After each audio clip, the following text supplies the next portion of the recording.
Good morning বন্ধুরা। এর আগে আমি 10টা 53 ভিডিও করেছিলাম। এখন বাজে 11:39। দেখ, 4 ডিসেম্বর 11:39। আমার বলা লেভেল 40-এর নিচে নেমে গেছে। 11:53 সময় ছিল এইখানটায়। এই যে এক সেকেন্ড দেখাচ্ছি আমি। 10:55 মানে তখন ছিল নিফটির হাই 2687। এখন চলছে 33-34, মানে 50 পয়েন্ট পড়ে গেছে। আমি ভিডিও করার সময় থেকে নিফটি টানা পড়ে গেছে।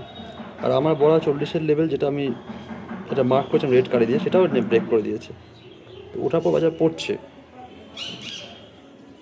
বাজার উঠলে যে পড়বে কালকে, সেটা আমি বলেছিলাম। এত উঠবে তবে সেটা আমি আশা করিনি। ওই জন্য আমি বললাম যে আমি বলা সত্য হয়তো মেলেনি, আমি সেইভাবে ধরে নিয়েছিলাম। তো আলটিমেটলি বাজার ওঠার পর পড়ছে, কারণ ডিআইরা কিনে দেখাতে পারে যে বাজার ভালো, কিন্তু কতটা কিনবে সে? তার একটা অ্যামাউন্ট আছে, তার একটা লিমিটেশন আছে, তারপর সে কিনতে পারবে না। তো আমি যেটাকে অ্যাকচুয়ালি আমার ভুল প্রেডিকশন বলেছিলাম, সেটা যদি ভুল নয়, কিন্তু অনেকে মনে হয় বলে আমি বলেছিলাম যে অনেকে মনে হতে পারে আমি ভুল বলেছি। তো আমি জানি আমি কী বলেছিলাম। হ্যাঁ, আমি মনে মনে ভেবেছিলাম যে এতটা উঠবে সেটা আমি ভাবিনি।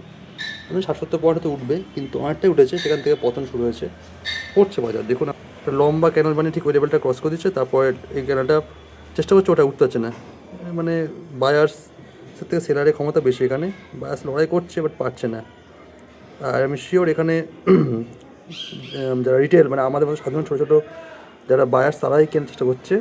বড় বড় বায়ার্সরা কিন্তু এখানে কেউ আসছে না। সেলারদের পেশা, পুরো সেলারদের পেশার ওপর থেকে সেলারদের। তো ওপরে ওঠার পর বাজার পড়ছে। দেখা যাক কতটা পরে। এখন তো প্রায় 3.5 ঘন্টার মতো বাজার খোলা আছে। 3-3.5 ঘন্টা বাজার খোলা আছে। অনেক কিছুই খেলা হবে এখনও। অলরেডি ওটা খারাপ করে দিয়েছে। বায়ার্স ঢুকে গেছে আর কি, বেয়ার্সরা। এটা আমি আমার গ্রুপেও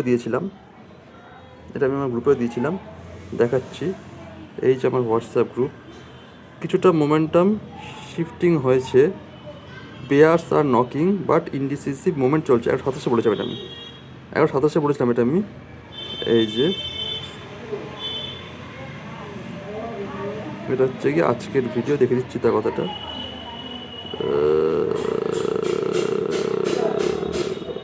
এক সেকেন্ড। টুডে ঠিক আছে। আজকে এটা আমি বলে দিচ্ছিলাম আমার হোয়াটসঅ্যাপ গ্রুপে। এই যে 11:27। তো বাহ, বাজার ভালো পড়ছে। তো ওপরে উঠলে কিন্তু পড়া শুরু হয়েছে, এবং যদি আমার কথা ঠিক হয় তাহলে এটা পতনটা চলবে। এটা ওঠার চান্স কম। সামান্য উঠবে, রিট্রেস করবে, আবার বেশি নামবে। উঠবে 20 পয়েন্ট, নামবে 40 পয়েন্ট, 30 পয়েন্ট, এরকম হবে। তো দেখুন বাকিটা কী হয়। ধন্যবাদ।